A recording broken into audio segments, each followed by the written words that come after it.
From deep in the heart of Las Vegas, Nevada, it's the Best of the Outdoors podcast, brought to you by Texas Fish and Game Magazine, the voice of the Texas outdoor nation. I'm your host, Dustin Warncke, joined here by Chester Moore, and I'm questioning if there's a heart in Las Vegas, but yeah, let's go for it.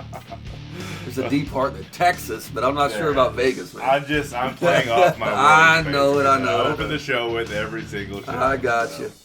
Anyway, but so lots of stuff going on. It's a Tuesday, first official day of SHOT Show, and we're rocking it, man. So tell me some of the thoughts that you've got on your mind with some of the conversations you had today. Okay, sleep, tired back. It was rough, man. But the thing about the SHOT Show, for someone who's never been to the SHOT Show, is the fact that it's immense. People really have no way of thinking. Like if they've been to like a sporting expo or something, right? And there's no comparison to something like that to what's here in terms of the scope of products and the scope of people. I mean, there's like 50,000 people in that building. There's like 60,000 people. Yeah. It's more than that. But, it's crazy. You know, and the thing I've always equated it to is take the biggest gun show you've been to and multiply it by 1,000. It's not even close. I mean, this is so over the top. It's crazy. It's really crazy. So there's that status. I'm like, man, there are too many people here. It's getting on my nerves.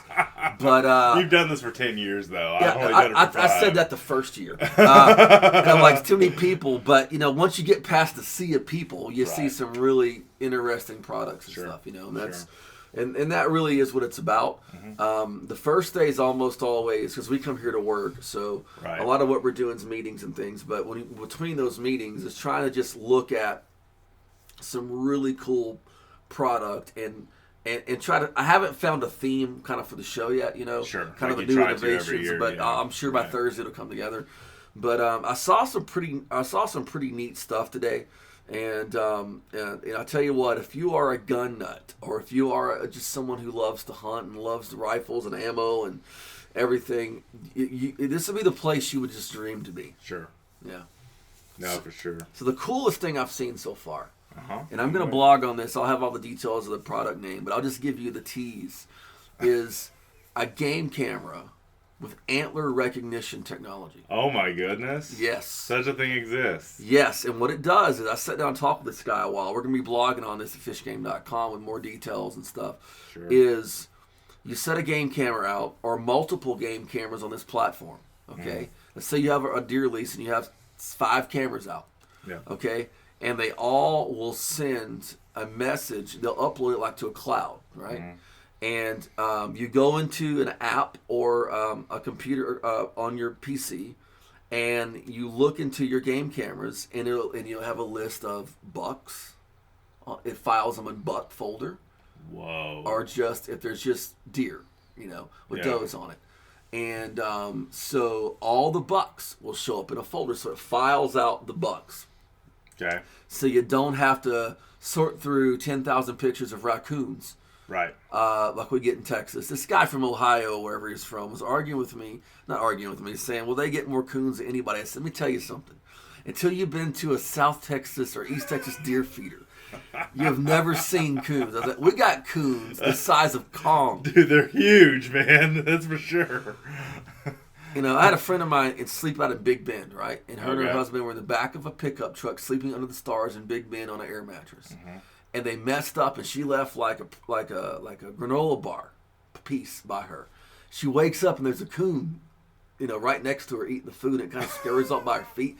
So she takes a stick she had to whack it, and the coon grabbed the stick and hit her with it. True my God, that's crazy, dude. It's a true story. Oh.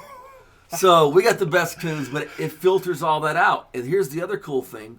They're already working on one that will recognize hogs, javelina, I think moose and elk. And so it's a way that you can look on and just, you just want to know where the bucks are. And then boom, you go, this is the time the bucks are moving through. And I asked this, I said, is it possible that you could develop an algorithm or something that would recognize a particular buck? Yes. And they said they're working on it.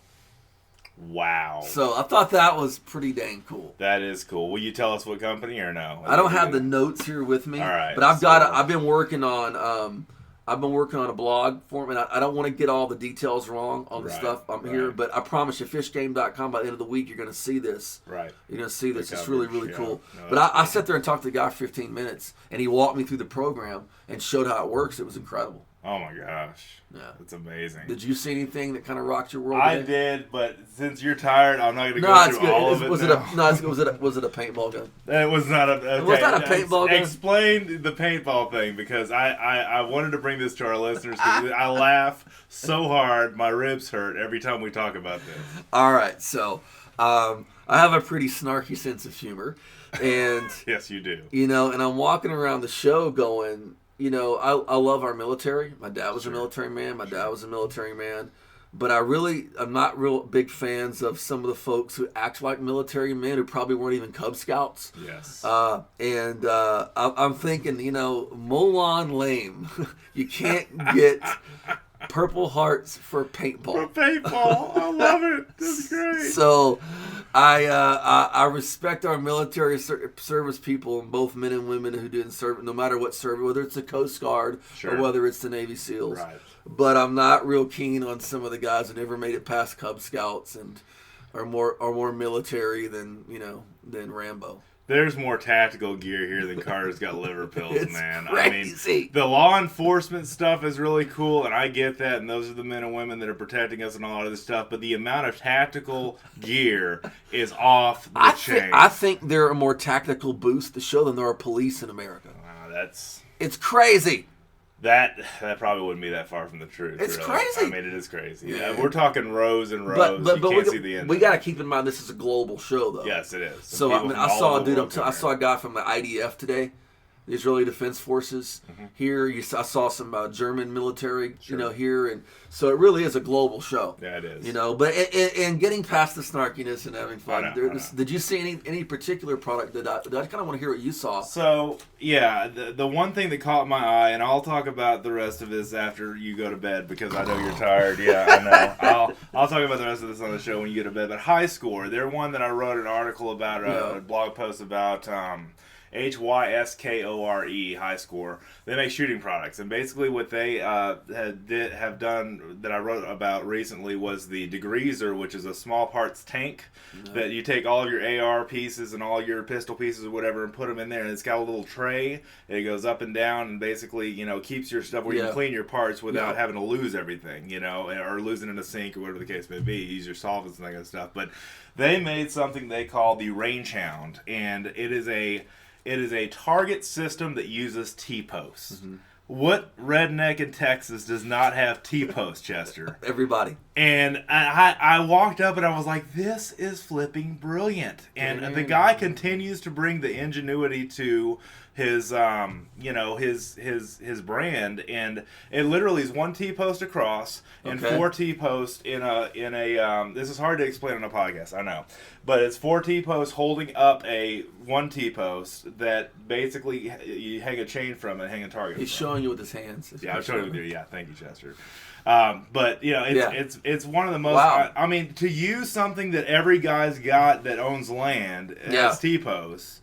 And making it into readily available at any Tractor Supply or wherever you go, Lowe's or whatever, and making it into a shooting system. And his whole deal is all about Bubba. He always jokes around about, well, Bubba knows this and that kind of stuff. But my best friend's named Bubba. He's thought about what Bubba wants. What Bubba wants, Bubba will pay for. That's right. That's how the business works, right? Yeah, that's for sure. That's for sure. That's cool, man. I mean, that's I hadn't seen that yet. That's pretty. Yeah, cool. I'll show you what it looks like. I've got a picture of it, and I'll post it on the show notes too because I think it's one of those innovative products. I was just like, oh my gosh, this is crazy. So, what else did you see, Chester?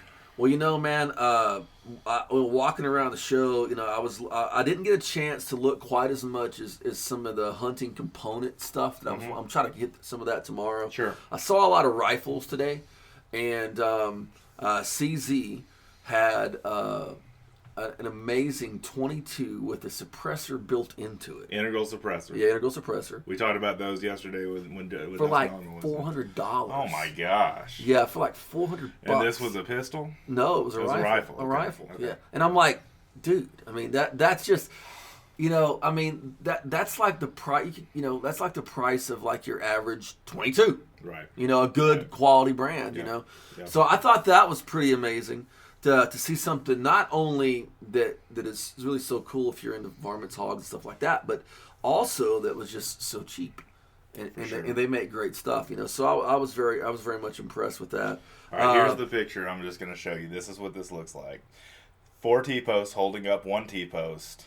That's crazy, dude. Isn't that the best like ingenuity? I mean, for rednecks, you know. I mean, straight up redneck. And he jokes around about saying Bubba, you know, as in you know the guy that's just your regular redneck guy. But it makes a lot of sense to me of taking something that you're using and modifying it anyway. Well, you know, the great thing about that is it's obviously not made out of titanium or something. You know, you'll see some of these things sometimes. It's like you'll go to the booth and they'll be like, we have we have the.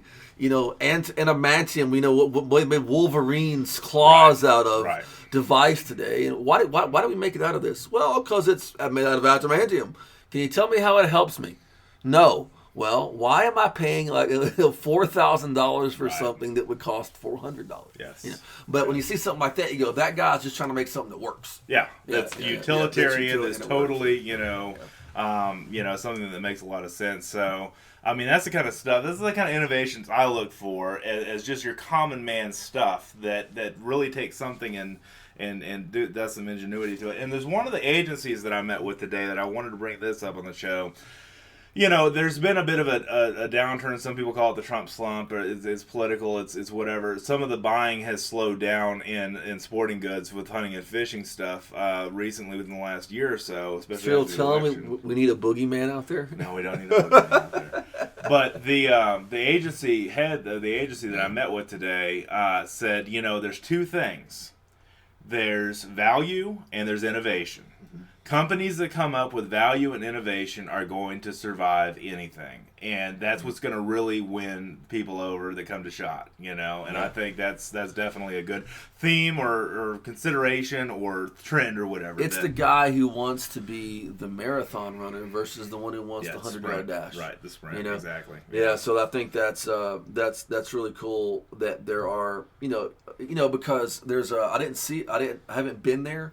But there was a big sign talking about there's a new section for companies that have never been to SHOT Show. Right, the next exhibits, yeah. And, you know, there's a lot of, you know, here today, gone later today in this industry. Yes, there is. And the fishing industry, too, you know. People who have an idea they think may be cool. And, you know, you'll see gimmicky stuff. Right. And you'll see them 1 year, maybe 2, then they're gone. But I think what the gentleman was probably telling you was the ones that figure out something that's valuable and works and it solves a problem. Yes, will stick around. Yeah, absolutely. Yeah. Absolutely. No, that's great. So yeah, I just kind of wanted to get what other finds can come to mind right now. Anything else? You know, one of the things I had, you know, my conservation of wildlife is really a central thing to me. And if you go to the ICAST show, you walk in, there's Conservation Alley. I always call it Conservation Row. Alley, whatever it is. Same thing. Yeah. Alley sounds a little more. It does. Dignified. Row sounds very dignified. Very dignified. Yeah. So anyway, they have all these, you know, conservation groups, and I had to go down to the basement here to find them. But I had a great conversation with the executive director of the Dallas Safari Club. Okay, cool. Yeah, and we talked about lions. And I thought it was really interesting because I saw a press release that, a story actually in the news. That Dallas Safari Club just basically came out against the canned lion hunts in South Africa. A lot of the lion hunts in South Africa are lions that are basically bottle raised and put out on a high fence place and you shoot them. Right. You know, or not maybe bottle raised, but raised in captive situations and put out. Yeah. And they came out against that, and the reason was, number one, they said it wasn't fair chase, but the real catch was the fact that it is not helping the harvest of wild lions decrease. There's an argument, well, if you kill these lions and we're raising them, it's not hurting the lions out in the wildlands. Sure. But it's not, because that's only in South Africa and has nothing to do with the concessions are in Tanzania or Zimbabwe or the other countries. Or whatever, yeah, all those different whatever countries. Just say Tanzania. Anyway, all those different countries. Yes, out there, you did. They change every week. I know they do. You know, but and all those different countries out there, and that there's all these different challenges, and we talked at length. I was really impressed with his knowledge, and we talked at length about some of the problems with inherent problems with poaching, and I just straight up asked him. I said, "Is there ever a point where you're like, we need to cut off lion hunting in X country?" He goes, "Well, the slippery slope is that if you cut off any of that hunting, that the $100 aren't there, and there's no poaching patrols and stuff, and there's just unlimited, unmitigated poaching." Poaching, right? And we got to talking about the rhinoceros problem, And if you're listening, you think, well, why should I care if there are rhinos? Because it's one of the greatest animals God ever created on the earth. And wouldn't it be a tragedy that we let such a great animal disappear? Sure. Sure. And they have spent a lot of money, Dallas Safari Club, on anti-poaching patrols in those areas, key areas for rhinos and things like that. We talked about that. And, with the rhino problem, there was even talk with like Exotic Wildlife Association and others. And I went and talked to the Saddlers who own YO headquarters. They wanted to get rhinos. They actually had South African representatives on their ranch, said the habitat was great. But that thing that a lot of ranchers want to get involved in seems to be covered up in red tape because of, international moving animals across borders and there's just a lot of things. But the guy told me something very interesting. He said he thinks that the level of security that you would have to have would be unmatched because of the value. So it was just an interesting conversation. Now, he didn't say it couldn't happen here in America. He was just saying there's been a lot of problems, reason it hasn't happened yet, Right. But we're going to be talking more with him. It'd be great to get on your podcast. Oh, for sure. We've been talking more with him about some conservation things. And we hear a lot about, because I asked him, I said, is there anything in any African country like Pittman and Robertson where excise taxes? And he said no. And basically how it goes is, the federal governments own most of the land, or the different regional governments or whatever, and they'll like lease a concession to a bidder like a professional hunter, a PH. And then that guy kind of takes care of the land, and they ended up, he mentioned that one thing they'll do is they'll pay if there's leopards or lion in an area and they're wanting to hunt leopards and lion, they have so many permits for them that they'll go to the local cattle ranchers and say, hey, if you show me that a lion or a leopard or whoever killed your cattle, I'll reimburse you X amount. So don't go out and kill the lion. Right. So that's kind of how some of the protections are put in place. So that was an interesting conversation because I think that the public, even the hunting public, is not really up to speed on how some of that works. Right. And I think it would be a good just lesson to learn. So that was cool.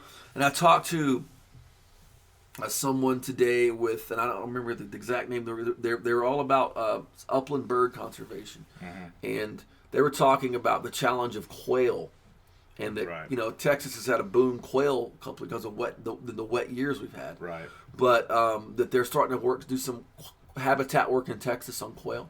Oh, wow. And the coolest thing I had heard today, I talked with a gentleman from the National Wild Turkey Federation. Okay, and WTF. And we're talking about turkey in Texas, and I said it's a shame the Easterns haven't, done better back in East Texas. And I said maybe we can figure out, a formula for that to make it work better or something like that. And we started talking about all the Rio Grandes. He goes, there are Gould's turkeys in Texas. No way. I said, there's what? Yeah, say that again? Yeah. He said, I've got to go look this up. Okay. And I got to research it. Sure.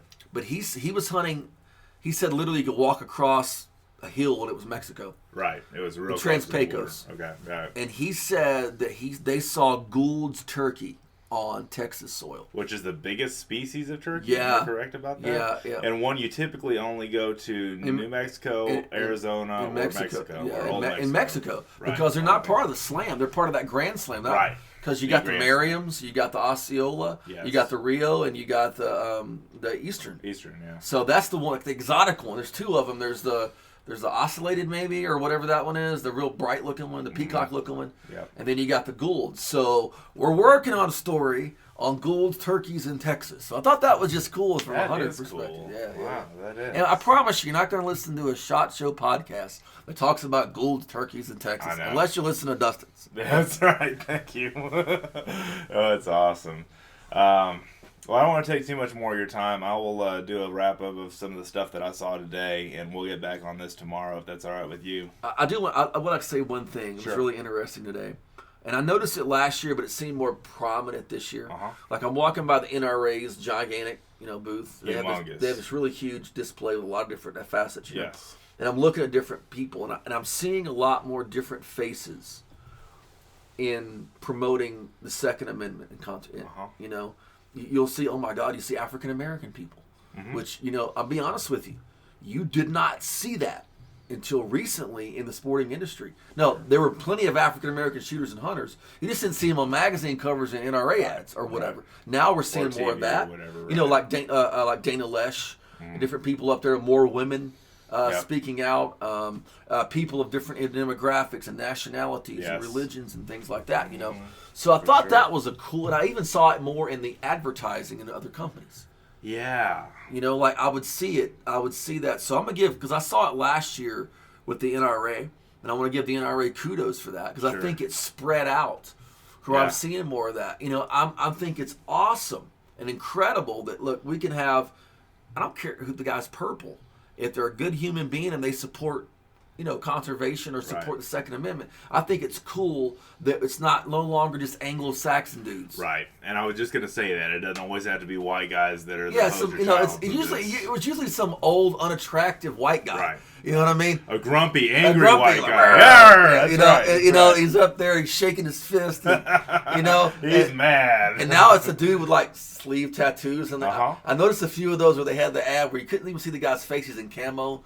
But you see the arm; it's got sleeves on tattoos, it. So there's little things that are. What I'm trying to say is inclusiveness. Yes. We're America. America is not about race. It's a melting pot. America is about people who love freedom.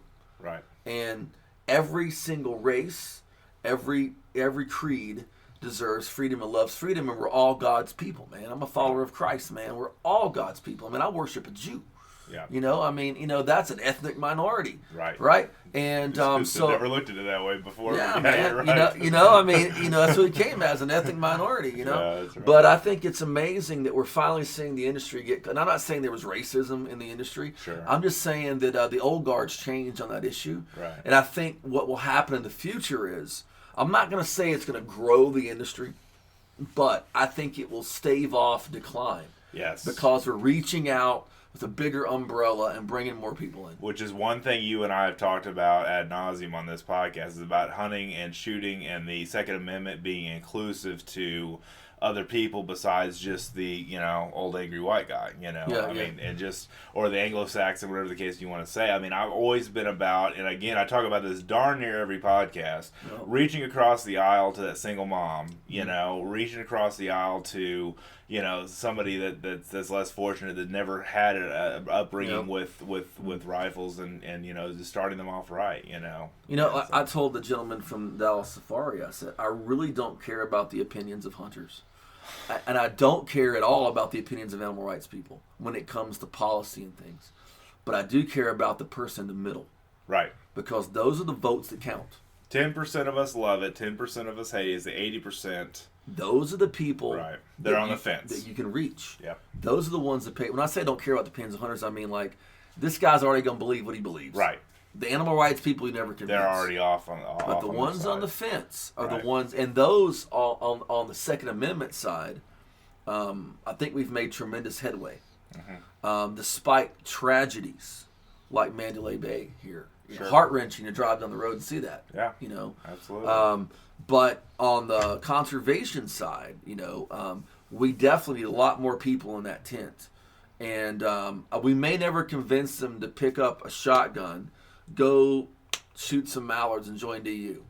Yeah. But they may be able to support something at the ballot box that makes it possible. Legislation. And they may even contribute to something like a DU project or something, because they know the value of it. So I think what I'm seeing is an industry that for maybe for the first time I've ever seen it, actively, purposefully, and intentionally broadening the tent, bringing more people in. It's a great thing. Isn't that great to see? It's a great thing. I think it's awesome. I remember being, and I was probably 20, maybe 20 at this point.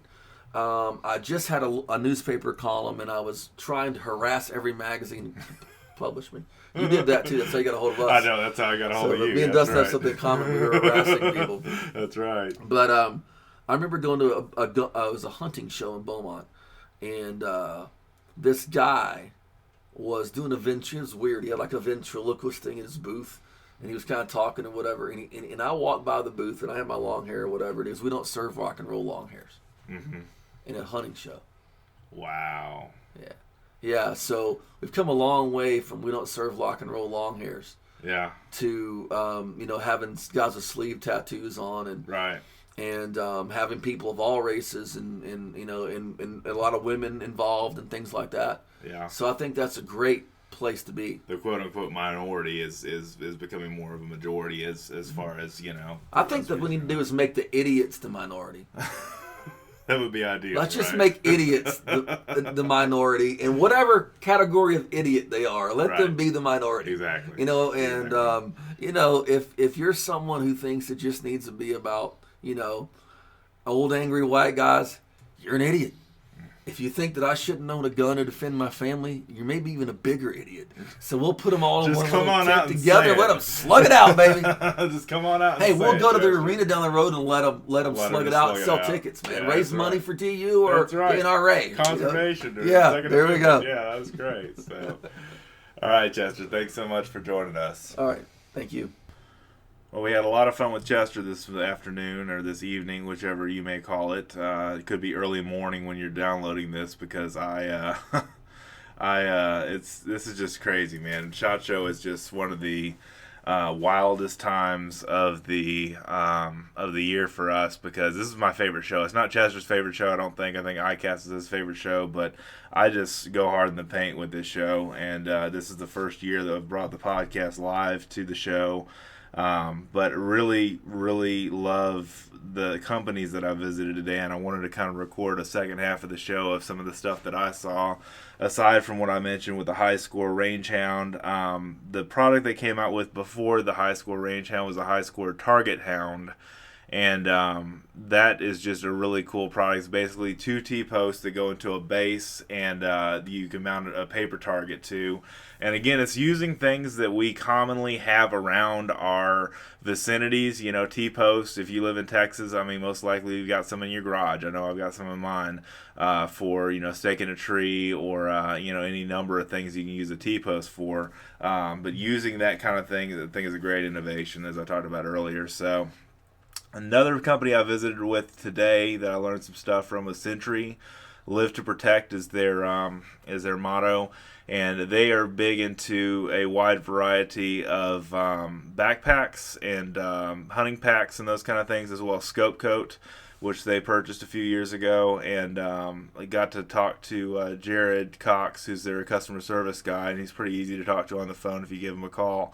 But basically, the one thing that is news for them is the HexMag acquisition. They basically just merged or bought out HexMag. I don't know how that all went down, but they basically have a conglomeration with them, and so that's kind of opened up a whole new wide variety of different things that can happen there, and I'm excited about that merger.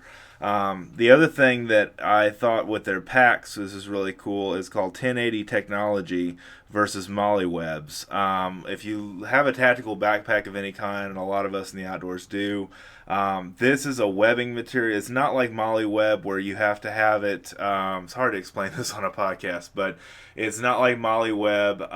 It basically allows you to mount, whatever you want to on your backpack. That's a Molly style mount to do that vertically, horizontally, or at a 45-degree angle.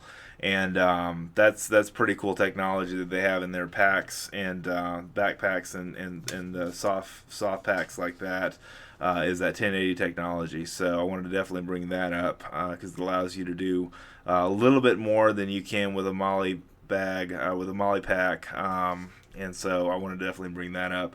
Also met with Timney Triggers today, and they caught my eye initially at an NRA show a few years ago because they have triggers, drop-in triggers pretty much. You have to inlet a stock on a wood Mosin Nagant. But they have triggers for Mosin Nagant, 7.62 by 54 rimmed, 9130, M44, M38. I've got all of those. I'm a big Mosin fan. I also love Mausers, the 98 action. They also make drop-in triggers for the Mauser 98 action. And they had both of those guns on display, and I didn't fire, but obviously at SHOT Show, I dry fired a couple of those a couple of times, and some of the best single stage triggers I've ever shot, Timney Triggers, and they've been around for over 40 years, consistently making good triggers, and AR triggers, Remington 700 triggers. I mean, you name it. There's so many different trigger manufacturer models that they make triggers for, and so that's a really cool place to check out, Timney Triggers, and you can check them out online. Also visited at the Barnett booth, and had a lot of fun with those guys. David Barnett came up and shook my hand. He's the grandson of the founder of Barnett Crossbows, which is now owned by Plano Synergy, so it was a Plano booth that I saw him out, and they really have a lot of different hunting stands and those kind of things. Plano owns Wild Game Innovations. They own Barnett Crossbows and a wide variety of other brands, and obviously they have a lot going on with the hunting world as we see it, because they do a lot of different product lines based off of the Plano Synergy brand. They also are really big in fishing, Fraybill and Plano tackle boxes, of course, and everything like that. But one thing that caught my eye at this booth was the Whitetail Hunter and the Whitetail Hunter Pro. The Whitetail Hunter is basically built for a youth, a kid that's basically just starting out crossbow hunting. The Whitetail Pro's a little bit longer, and both of these shoot at 400 feet per second is what they're rated at. And I was really, really blown away by by just the look at those bows, those crossbows, and just the overall innovations that have been put into what they've done. Barnett has long been known for their high-quality compound bows, and I've shot them for years. If you've not checked out my hog hunting video, I'll have that up on fishgame.com soon, but you can also check out my YouTube channel, Dustin Warncke, Warncke. It's one of the most recent videos that I've uploaded, where I shot a wild hog at DV Hunting Ranch with Barnett Raptor Reverse, and so they make reverse limb compound crossbows, they make regular limb compound crossbows, and they make recurve crossbows, especially for youth, and their youth line. They also have a line of compound youth bows, which is another thing I love seeing in this industry, is getting kids involved in the outdoors at an early age and getting them basically set up and outfitted with the right tools to be successful in the field. So I definitely wanted to give a big shout out to Barnett Crossbows, because I don't know what else to say, man. This stuff is awesome. So I got to meet with them, and then I also visited with Yamaha ATV. They had the Wolverine on display and a couple of other side-by-side ATVs. Big shout out to these guys. They've run with us in the magazine before, back in 2016. And they've got some really, really innovative products in the ATV and side-by-side realm. And really incredible meeting with those guys. Basically just talked about what's coming up in the future for them. And we, in the February issue of Texas Fish and Game, which should be hitting the newsstands and the mailboxes 1st of February, so probably next week, if not sooner, you'll see the new gear that I did in there for the Wolverine side by side, and I've got a picture of it, and I also have a really cool write-up about that they sent me to publish in the magazine, Texas Fish and Game. So anyway, be on the lookout for that. It's really cool stuff. Also, next up was Outdoor Edge. I got to hang out with their creative director, John Ortlieb, and really got to. They are really known well for the field to the freezer, but now they've expanded, which I think is the right thing to do, regardless of the economic conditions, regardless of what we talked about before with Chester.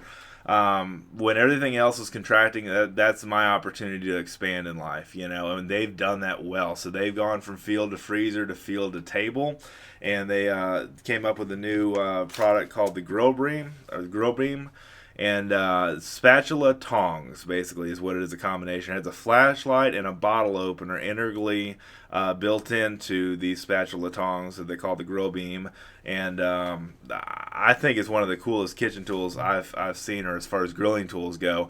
They can basically extend, and again, this is hard to show without actually being on video, but they extend and reach out when you're trying to keep away from the flames, that kind of stuff, of your grill, or they shorten if you're just dealing with a really small grill, some kind of small grilling situation. But they're good for both long range and short range grilling. And flipping and I just think they're a great tool. They're part tong and part spatula, and they have a flashlight which is removable, and they have a bottle opener included, which I think is just great. I think I mentioned on the show before, and I'm not sure if I do, their Wild Light kit that I got for Christmas from a gift exchange that we did with Secret Santa with DB Hunting Ranch and DB Wall Game Processing and Taxidermy.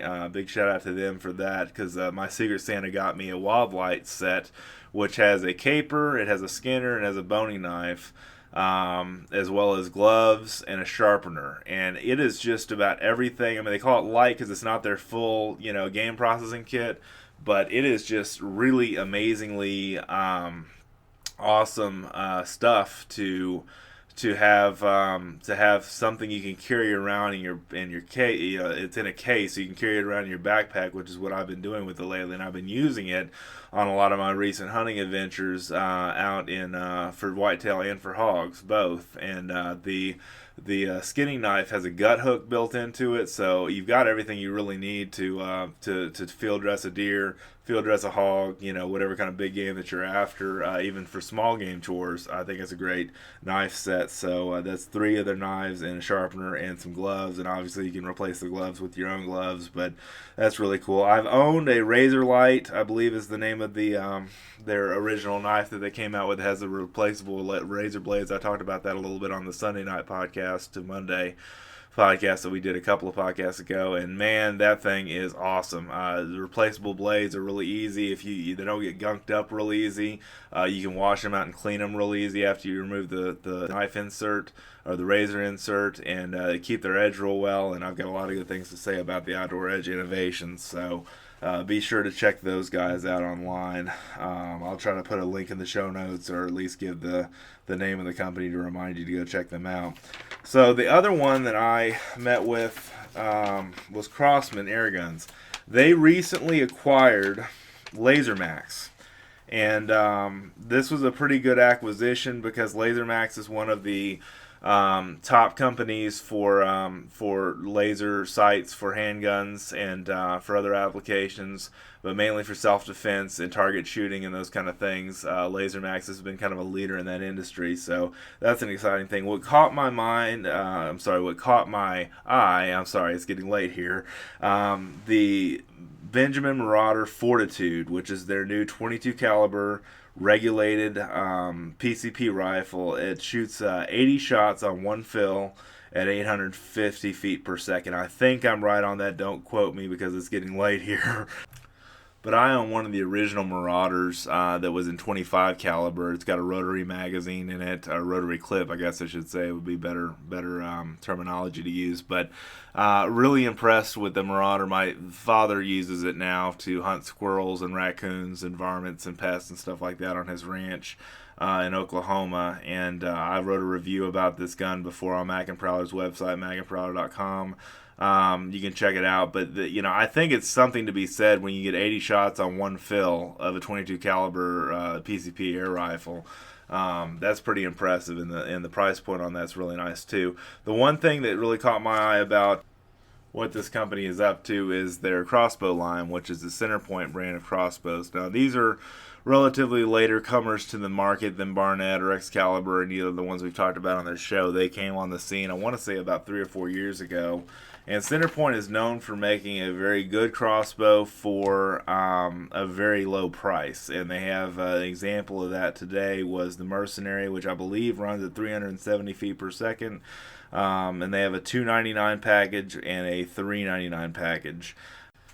And those are really good prices for crossbows in today's market for sure. And that's one thing Centerpoint's known for is their scope line as well as their really affordable crossbow line. And for the $299 and $399 packages, you get your scope, you get everything that you need really to go start hunting, I think, aside from your broadheads. And this is just a really cool company to check out for crossbows as well. So I try to cover the gamut on everything that's out there. I can't cover it all, obviously, but I at least wanted to bring up Centerpoint. It's one of my picks for a good quality crossbow at a low price, for a consideration there, especially for youth. You're just getting started out with a crossbow, especially for your first crossbow. I mean, the price point is just unbeatable in that regard, so definitely check that out. Also, they have a DPMS SBR. This is a BB rifle, and what's really neat about this gun is that it runs full auto with BBs, and it's $179 MSRP, or basically retail price. It runs on CO2, and I believe it runs at 1,400 rate per minute fire. So that's a lot of BBs downrange in a short amount of time. You don't need to have extra stamps or any kind of legality issues with owning one of these because it's a BB gun. But it's fully automatic, 1,400 rate per minute rate of fire. I'm pretty sure I wrote that down right. And really cool gun to check out. It's basically an AR-15 frame style gun that runs full auto with BBs. So $179, that is hard to beat right there in the airgun world. So they also have the Pioneer Airbow. I've talked about that on the show before. I want to have Jay Duncan, who's the guy that I met with today. He kind of gave me the tour of what was available in the crossbow line and the airgun line. The Pioneer Airbow is one of the most revolutionary pieces of technology as far as it being a PCP powered air bow. It's not really an air gun, but it shoots an arrow, so it's kind of in a class of its own. But Jim Shockey shot a buffalo with it. I mean, it's just a really powerful tool for bow hunters that don't want to mess with the crossbow. There's a lot of advantages to shooting the air bow from Pioneer, so they had that on display there as well, and they had Jim Shockey and Eva Shockey and lots of guests and stuff coming through this week, which is kind of cool. So that's all for this podcast, and I want to thank you guys again for watching, reading, and listening. I see there's kind of a jump up on my YouTube activity this week with these podcasts going on YouTube, so if you're listening there, thank you so much for doing so. I'm staying up extra late to get all these podcasts out to you in podcast land as well as YouTube land and fishgame.com, and it's just been a blast at this show. I'm sure I'm going to be dead tired by Friday, but having a lot of fun bringing this to you semi-live as quick as I can produce this stuff and get it uploaded to my laptop and out to you. So thanks again for watching, reading, and listening. Stay tuned to fishgame.com for Chester Moore's blogs. Dustin Ellerman will probably have some stuff up there coming forward for SHOT as well. We had a great time at Range Day, and I had him on the last show, and just really a lot of fun with all this fun stuff at SHOT Show. So hope you guys are enjoying the coverage. Thanks so much again for joining us, and have an awesome day in the outdoors. We'll see you next time.